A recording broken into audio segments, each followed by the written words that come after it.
जय श्री स्वामी जी महाराज। जय माँ पीताम्बरा। जय श्री शिव शंभु। संतों की कृपा असीम है, अनंत है, नित्य है और अक्षुण है। इस ग्रंथ का श्रद्धापूर्वक पठन और श्रवण तथा मनन करना अत्यावश्यक है। यह ग्रंथ सिर्फ साधकों के लिए नहीं अपितु सर्वसाधारण पीड़ित और दुखी तथा सुखी सभी लोगों के कल्याण के लिए समान रूप से श्रेयस्कर है। किसी भी तरह से निराश, दुखी, प्रताड़ित, शत्रु बाधा, तंत्र बाधा, पितृ बाधा, भयंकर बीमारियों से ग्रस्त, मानसिक रूप से बीमार, ग्रह क्लेश या जो भी आपके जीवन में आपकी इच्छाओं के विरुद्ध कार्य होते हैं, तो आपको शीघ्र किसी संत की शरण लेनी चाहिए और माँ भगवती और भगवान शिव की पूजा पाठ कर अपने प्रारब्ध को काटकर अपने जीवन को सफल बना सकते हैं। इसके लिए आप इन अध्यायों का पूरी लगन व विश्वास के साथ प्रतिदिन पूरा श्रवण व मनन करें। स्वामी जी महाराज, माँ पीताम्बरा, भगवान शिव आपकी मनोकामना अवश्य पूर्ण करेंगे। हमने बिना किसी लाग लपेट के श्री स्वामी कथा सार को आप तक पहुंचाने का प्रयास किया है। कोई गलती हो तो उसे इग्नोर करें व आगे उसमें सुधार कर अच्छी तरह प्रस्तुत किया जाएगा। इसलिए वीडियो को लाइक कर कमेंट में जय श्री स्वामी जी महाराज, जय माँ पीताम्बरा लिखना अनिवार्य है, जो आपकी माँ व स्वामी जी महाराज वह अपने धर्म के प्रति आस्था को दर्शाता है। और इस चैनल पर बहुत से ब्रह्मलीन व जीवित संतों के संस्मरण उनकी आज्ञा से प्रस्तुत किए जाएंगे। हम ऐसे संतों के सानिध्य से अपने जीवन में मार्गदर्शन प्राप्त कर रहे हैं, वे आपको भी उनकी शरण प्राप्त करने में सहायता प्रदान करेंगे। जय माँ पीताम्बरा, जय माँ कामाख्या, जय श्री स्वामी जी महाराज की जय। श्री गणेशाय नमः। श्री स्वामी कथासार द्वादश अध्याय में श्री स्वामी कथासार के 12वें अध्याय का पाठ कर रहा हूँ। आप इसका ध्यान पूर्वक श्रद्धा से श्रवण करें। माय महाराज आपकी सभी मनोकामनाएं पूर्ण करें। श्री गणेशाय नमः। हे आदिदेव ओंकार श्री महाराज, हे महाकाल, आपके विस्तार का स्वरूप ही जगत है। ओम ही शब्द ब्रह्म है, ओम ही नाद ब्रह्म है। अंत समय में ओम शब्द का उच्चारण करने वाले की मुक्ति हो जाती है, ऐसा श्रुति में लिखा हुआ है। काशी में जीव जब मरने लगता है तो भगवान शंकर तारक अर्थात ओंकार ब्रह्म का उपदेश करते हैं, क्योंकि यही सब मंत्रों में श्रेष्ठ और मुक्ति का देने वाला है। ओंकार की सहायता से सोहम मैं ब्रह्म हूँ या शिव हूँ इस भाव की आवृत्ति की जाती है।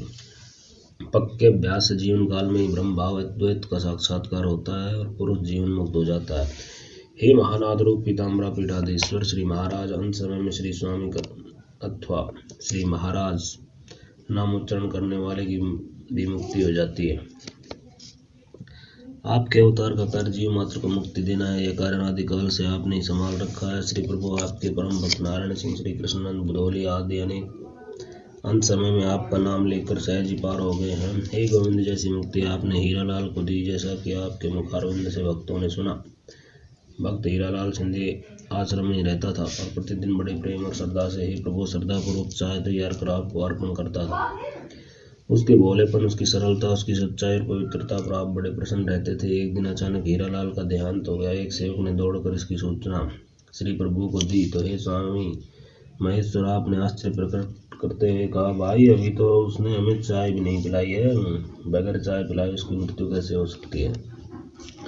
यह ब्रह्म वाक्य सुनते ही ये नारायण लोगों ने दौड़कर वापस जाकर देखा, हीरालाल स्टोव जलाकर चाय बना रहा था। इसके बाद उसने चाय लाकर अपने स्वामी को पिलाई। कालांतर में उसका देहांत हुआ। डबरा शुगर मिल में कार्यरत हीरालाल के छोटे भाई जय किशन को तो परम गति ही प्रदान कर दी। हे प्रभु, तो आपने कहा, मुझे मालूम है, वह रात को मेरे पास आया था। सेवक और स्वामी का संबंध ही ऐसा होता है, शिष्य गुरु के माध्यम से ही आगे जाता है। उसका शरीर लाल था जो आपके प्रकाश से आलोकित था तथा स्वर्ग से विद्वान प्रकाश से आश्रम जगमगा उठा। हे प्रभु, हे महेश्वर, उस समय आप आसन पर विराजे थे। उसने आपको प्रणाम किया और घुटनों के बल हाथ जोड़कर आपके सामने बैठ गया। हे प्रभु, हे महेश्वर, उस समय आप आसन पर विराजे थे। उसने आपको प्रणाम किया और घुटनों के बल हाथ जोड़कर आपके सामने बैठ गया। उस महान सेवक ने आपसे निवेदन किया कि उसे क्या आज्ञा होती है। आपने उसको बड़े स्नेह से देखा और आज्ञा दी, तुमको निरंजन धाम जाना है। उसको लेने आए देवदूत तो अभी तक विनम्रतापूर्वक हाथ जोड़े खड़े हुए थे, आपकी आज्ञा की प्रतीक्षा कर रहे थे। शिशु के झूलने जैसा एक स्वर्णिम पालना लेकर दूत आगे बढ़े और सेवक जय किशन से विनम्रतापूर्वक निवेदन करने लगे, महाराज पालने में विराजे। हम आपके सेवक हैं जो आपको शिवाज्ञा से निरंजन धाम पहुंचाने आए हैं। हे भक्त श्रोताओं, इसलिए गुरु सेवा महानतम साधना मानी गई है। इसका फल मोक्ष के अतिरिक्त और कुछ नहीं होता। इस तरह परमात्मा अपने भक्तों पर कृपा करता है, अपने भक्तों के लिए कितना बावला हो जाता है। हे लोकपाल, हे चराचर को बनाने वाले, आपके लिए ये बात कोई कठिन, असंभव और नई नहीं है। लेकिन हे प्रभु, आपने सेवक का जो कल्याण किया वह अद्वितीय है और देवता गण भी उसके लिए तरसते हैं। जह बोलते हैं अक्सर आवा, जह ने बोलते हैं मन न रहावा, बोल अबोध मध्य है जोई, जस वो है तस लखे न कोई। हे देव में श्रेष्ठ महायोगी, आप देवताओं के भी आराध्य देव हैं, चराचर के स्वामी और काल के नियंता हैं। हे पीताम्बरा पीठाधीश्वर श्री महाराज, प्रलय तभी होता है जब आप तीसरा नेत्र खोलते हैं। आपकी इच्छा मात्र से संसार की उत्पत्ति होती है। सन 1962 ईस्वी में चीन देश द्वारा आक्रमण करने से देश पर संकट आया था। चीन की चंगेजी हुकूमत और हरकतें थी। देश की आज़ादी शैशवावस्था में थी। वहाँ के नेता माओ सेतुंग और चाउ एन लाई ने भारत से मित्रता का धोखा दिया था। हे कामेश्वर, आपकी इच्छा मात्र से ये कामनाएं पूर्ण हो जाती हैं। सच्चे देशभक्त की भांति श्री प्रभु का हृदय राष्ट्र पर आई विपत्ति को देखकर द्रवित हो उठा। प्रभु ने राष्ट्र को निर्लिप्त रखकर उस महानतम विपत्ति से किस प्रकार बचाया, इसका स्मरण कर, उनका गुणगान कर अपने जीवन को पवित्र और धन्य बनाएं। श्री स्वामी जी ने एक शास्त्री को बुलाकर कहा, देश पर संकट है और यह दैवीय उपाय से टाला जा सकता है। बड़ी बलिदानों के बाद हमारा देश स्वतंत्र हुआ है, परंतु शत्रु आक्रमण करके देश को फिर से गुलाम बनाना चाहता है।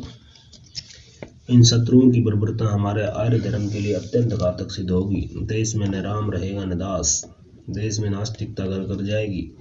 शास्त्री ने जिज्ञासा की, क्या इसका कोई उपाय किया जा सकता है प्रभु? श्री महाराज जी ने उत्तर दिया, साधु शस्त्र लेकर तो लड़ नहीं सकते, पर जगदम्बा का प्रार्थना रूप अनुष्ठान अवश्य करा सकते हैं। इसके लिए 100 कर्मकांडी पंडितों की आवश्यकता होगी जो नित्य दुर्गा सप्तशती का पाठ करते हैं, जो अपने भजन का विक्रय न करते हों, जो शक्ति मंत्र से दीक्षित हों। इसके लिए धन भी चाहिए। दोबारा से सुने, इसके लिए 100 कर्मकांडी पंडितों की आवश्यकता होगी जो नित्य दुर्गा सप्तशती का पाठ करते हैं, जो अपने भजन का विक्रय न करते हों, जो शक्ति मंत्र से दीक्षित हों। इसके लिए धन भी चाहिए। फिर चीन तो क्या ब्रह्मांड भी बदला जा सकता है, परंतु पंडित कहाँ रहे? तुम कार्यक्रम तैयार करो। शास्त्री ने घर आकर विचार किया कि इसमें तो लाखों रुपए खर्च होंगे, धन कहाँ से आएगा? दूसरे दिन श्री महाराज ने पूछा, क्या कार्यक्रम बना लिया है? नहीं महाराज जी, अभी बना रहा हूँ, कहकर बात टाल दी। महाराज जी ने कहा, शीघ्रता से बनाओ। तीसरे दिन भक्त रामदास बाबा ने देखा महाराज की व्यग्रता और बेचैनी से शिव मंदिर के पास टहल रहे हैं। महाराज जी व्यग्रता और बेचैनी से शिव मंदिर के पास टहल रहे हैं। डरते डरते पास जाकर उन्होंने देखा कि महाराज जी का शरीर कांप रहा है, नेत्रों में लाली छाई और मुंह से सिंह जैसी गर्जना निकल रही है। उन्होंने देखा कि श्री महाराज जी ने दाहिने हाथ की मुट्ठी को बांधकर अपने सीने पर बड़े जोर से मारा, जिससे बड़े धमाके की आवाज हुई। फिर सिंह गर्जना कर बोले, चीन अवश्य वापस जाएगा, चाहे मुझे इसके लिए अपना सर्वस्व ही क्यों न लगाना पड़े। इस देश का अन्न खाया है, रामदास बाबा से कहकर उस शास्त्री को बुलवा कर पूछा, क्या तुमने कार्यक्रम बना लिया है? शास्त्री ने कहा, महाराज बना रहा हूँ। ये सुनते ही महाराज जी ने कहा, तुम बड़े सुस्त हो, देश पर संकट आया और तुम काम में देर कर रहे हो।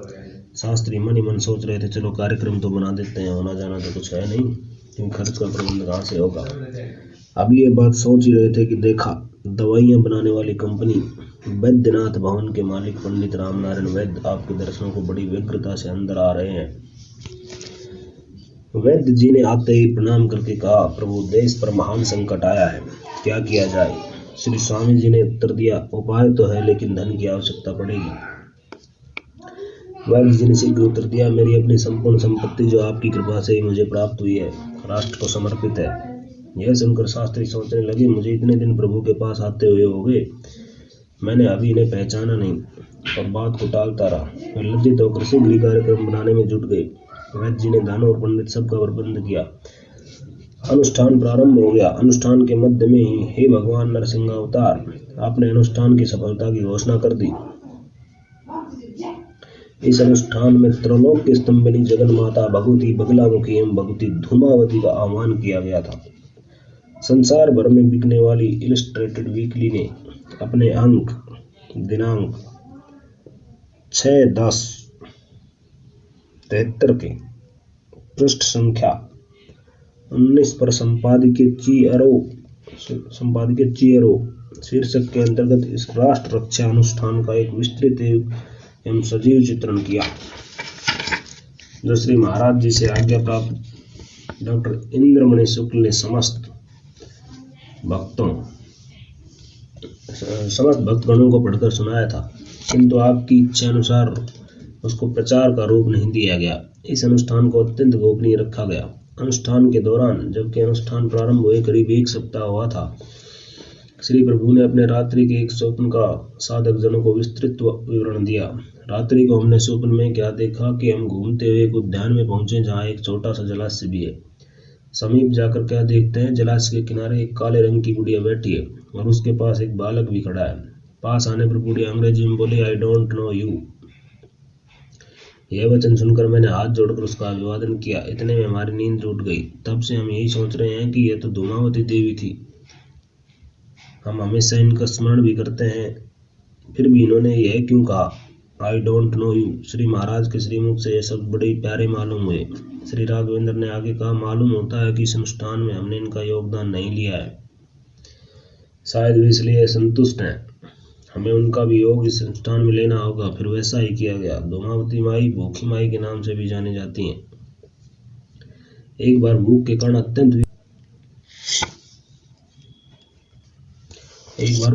अत्यंत विकल होकर यह अपने पति शिव को ही निकल गई थी। शिव इनके शरीर से धुएं के रूप में प्रकट हुए, इसलिए इनका नाम भूखी माई या भूखी माता पड़ा।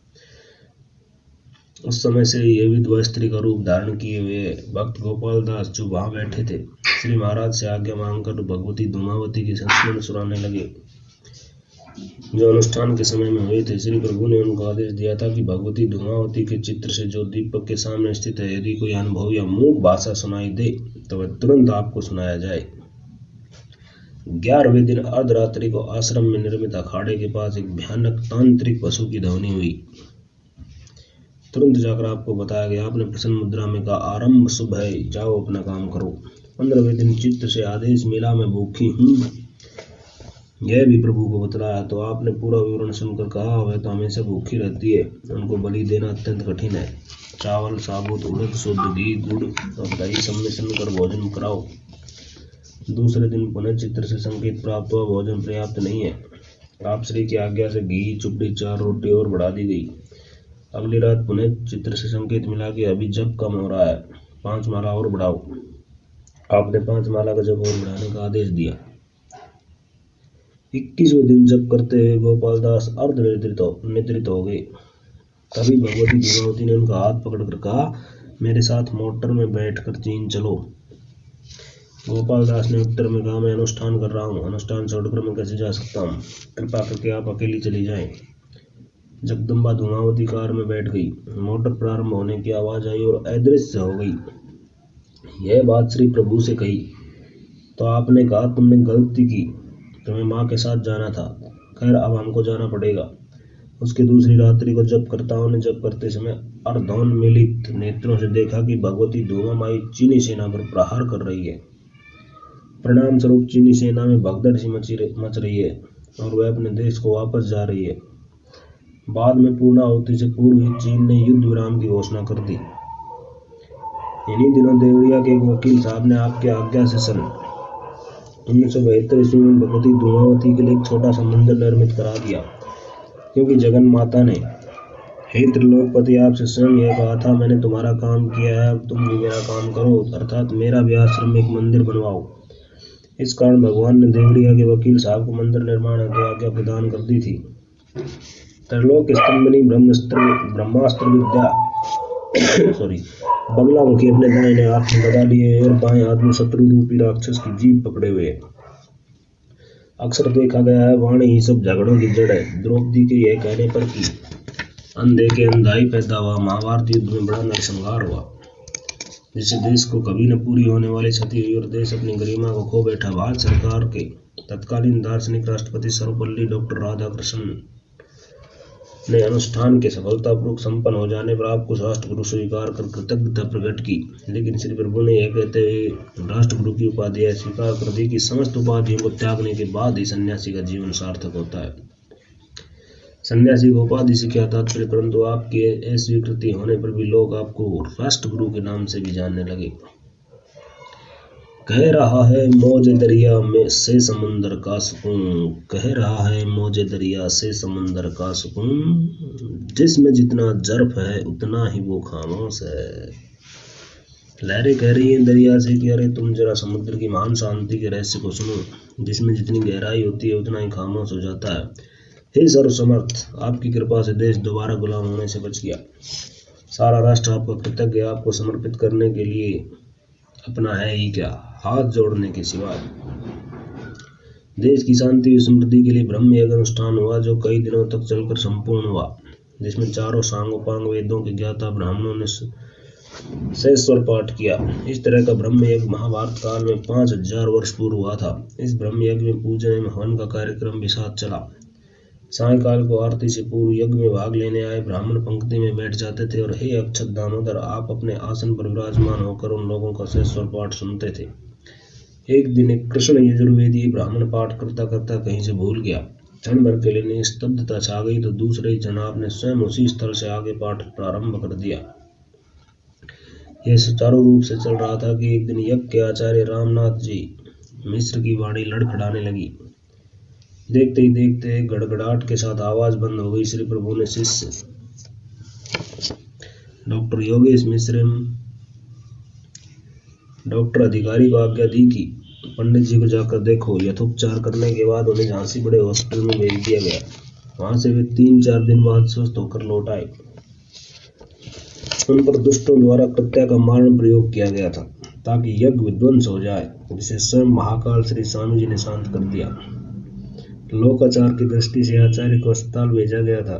हे विशालाक्ष, आपने बताया कि ब्रह्म काम कला एवं चंड रुद्रेश्वर का अनुष्ठान इस यज्ञ की रक्षा के हेतु आपने स्वयं किया था। अपनी तपस्या, अपनी शक्ति और अपने भौतिक शरीर की आहुति देकर संत शिरोमणि ने राष्ट्र की स्वतंत्रता और राष्ट्र रक्षा एवं ब्रह्मयोग अनुष्ठान जैसे परम अलौकिक कार्य संपन्न कराए। हे शब्द ब्रह्म निष्णात, भारतीय संगीत के अद्वितीय विद्वान, संगीत की शास्त्रीयता एवं स्वरों के गूढ़ मर्मज्ञ, नाद ब्रह्मरूप जगत के दृष्टा और सृष्टा रूप में आपको सत सत नमन।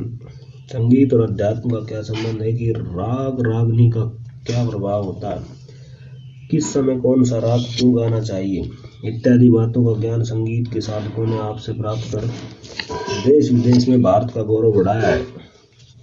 सुर तुलसी के पदों का शास्त्रीय संगीत में बड़े मधुर स्वर में आपका गायन कितना मधुर लगता था, यह वाणी से नहीं कहा जा सकता। आचार्य बृहस्पति द्वारा एक दिन आपसे यह पूछे जाने पर कि हे गान ज्ञान प्राण प्रभु, योग का क्या अर्थ है, आपने कहा परमात्मा से आत्मा का मिलन योग कहा जाता है।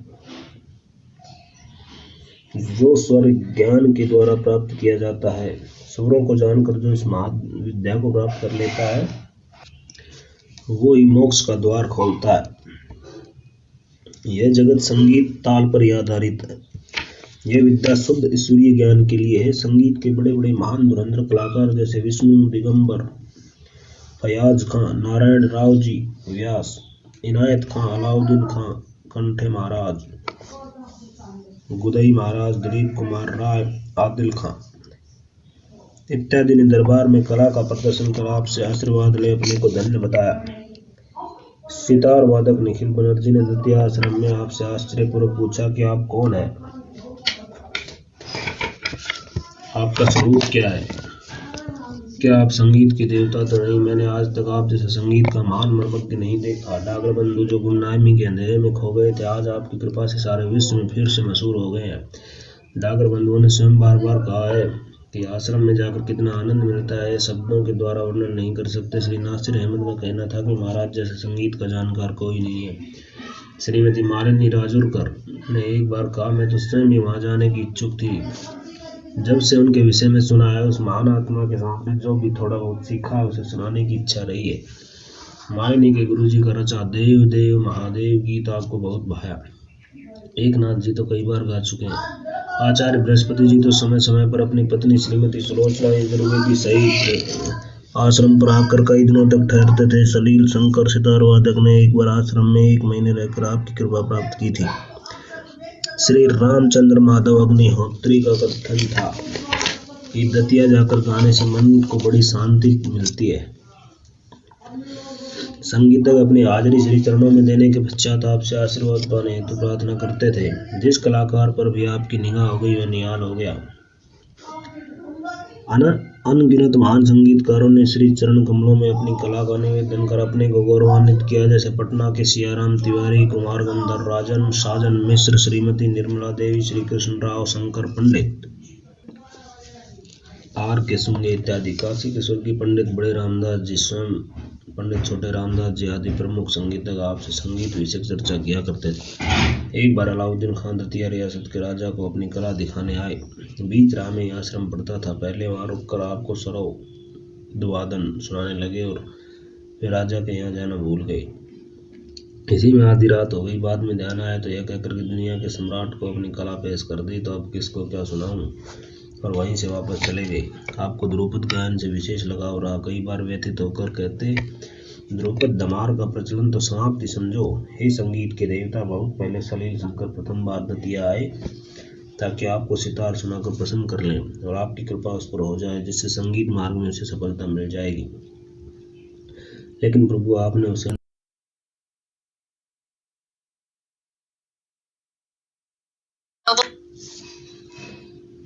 किनारे रात भर बैठकर सितार बजाता रहा। सोचा आप यहीं से सुन लेंगे तो भी वह अपने को भाग्यवान समझेगा। प्रातःकाल हे ज्ञानेश्वर,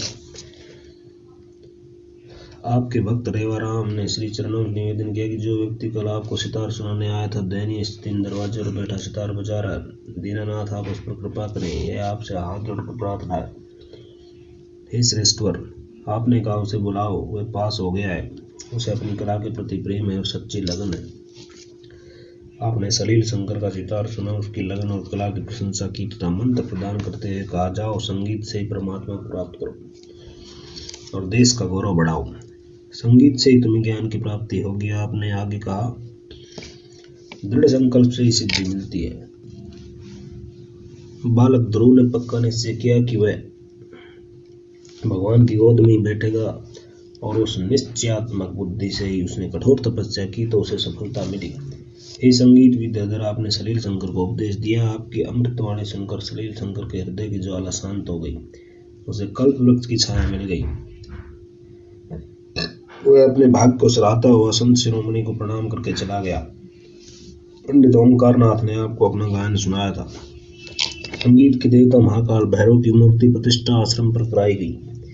मियां आदिल खान उस्ताद भारत के 3रे नंबर के कवि थे। उस्ताद गा रहे थे, तुझे एतबारे उल्फत जो न हो सका अभी तक, मैं समझ गया यकीनन अभी मुझ में कुछ कमी है। जब यह समाप्त हो गया तो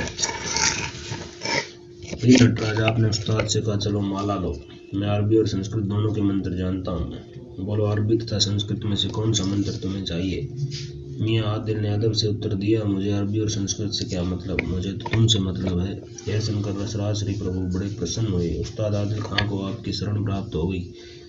आदिल खां का लंबी बीमारी के बाद जब देहांत हुआ और यह खबर आपको हुई, उस समय आप मुंडा से टिके हुए थे, सो सीधे बैठ गए। बाएं हाथ उठाकर हृदय की तरफ इशारा करके कहा, हमें यहाँ कष्ट हुआ।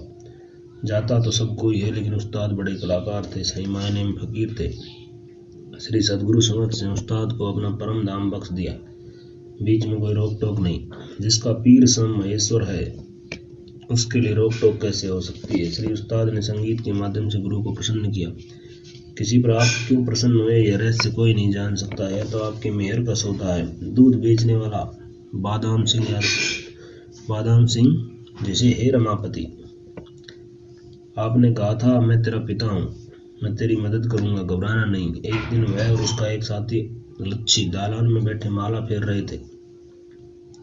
श्री प्रभु आप वहां से निकले और उनसे पूछा, क्या जपते हो? बादाम सिंह ने शर्माते और झिझकते हुए हाथ जोड़कर कहा, हे मंत्रेश्वर, हम लोग स्वामी जी महाराज की जय, स्वामी जी महाराज की जय इस प्रकार जप कर रहे हैं। वहां अन्य साधक भी साधना कर रहे थे। उन सबके सामने आपने कहा, ये बहुत बड़े आदमी हैं, इन्होंने मंत्र बना लिया है और इनका मंत्र तो सिद्ध हुआ। संत के अवतार तो जन कल्याण के लिए होते हैं। उनकी कीमत तो वे उनकी प्रकृति धर्म देख कर किया करते हैं। बादाम सिंह उस समय मंडी में पल्लेदारी तुलाई ढुलाई का काम करता था। 2 जून की रोटी बड़ी मुश्किल से पैदा होती थी। एक दिन आपने बादाम सिंह को बुलाकर कहा, तुम यादव बालक हो, गांव से दूध लाकर दतिया में बेचा करो। ईमानदारी से काम करोगे तो सब ठीक होगा। साधु ही गरीब का दुख जानते हैं। मुझे अपने साथ सदा समझना। ईमानदारी का साथ यदि छोड़ोगे तो समझ लेना मेरा साथ टूट गया। हे श्रीवर्धन, आपकी कृपा दृष्टि हो जाए तो रंग से राजा होने में देर नहीं लगती। बादाम सिंह ने 10 किलो दूध से अपना काम शुरू किया था। कुछ समय बाद उसकी अपनी दुकान हो गई। दुकान पर इतनी भीड़ होने लगी कि शहर में नए थानेदार आए थे। वह भीड़ देखकर समझे कोई झगड़ा हो गया। भाग्यवान व्यक्ति को ये ऐसे सिद्ध योगी के दर्शन प्राप्त होते हैं। वह कृपा पात्र होता है। हे करुणा सिंधु दाता, विद्याराम हो या बादाम सिंह, राजमाता सिंधिया हो या कमलापति त्रिपाठी, जिसने भी सच्चे हृदय से आपको पुकारा उसके लोक और परलोक दोनों ही सुधर गए।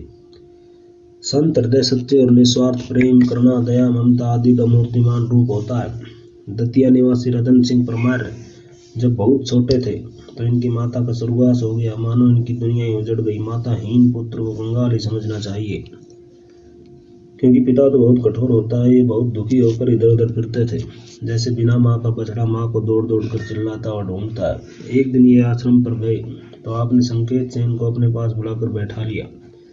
संत सचमुच चित्रकालज्ञ होते हैं। और वहाँ लोगों से बोले, तुम सब लोग बहुत देर से आलसियों की तरह यहाँ बैठे हो, कुछ काम धाम नहीं करते हो, यहाँ से सब लोग जाओ। मेरा बाल गोपाल मुझे बहुत दिन बाद मिला है, यह कहकर सबको वहाँ से हटा दिया। फिर मधुर स्वर में रतन सिंह से पूछा, क्या तुम्हारी माता है? रतन सिंह ने रोते रोते कहा, महाराज मैं उजड़ गया, मेरी माँ मर गई, मुझे कोई देखने वाला नहीं। यह सुनकर हे भक्त वत्सल माधव, आपने वात्सल्य से उसे गोदी में बैठा लिया, जैसे माता यशोदा अपने दुलारे को गोदी में बैठाती थी। भक्त जिन चीजों की इच्छा करते हैं उनकी तो मूर्ति संत या भगवान से ही होती है। उनकी तो पूर्ति संत या भगवान से ही होती है। आपने रतन सिंह से बहुत मीठे और प्यार भरे शब्दों में कहा, उधर देखो, मंदिर में पीताम्बरा माँ की जो मूर्ति है वह तेरी सच्ची माँ है।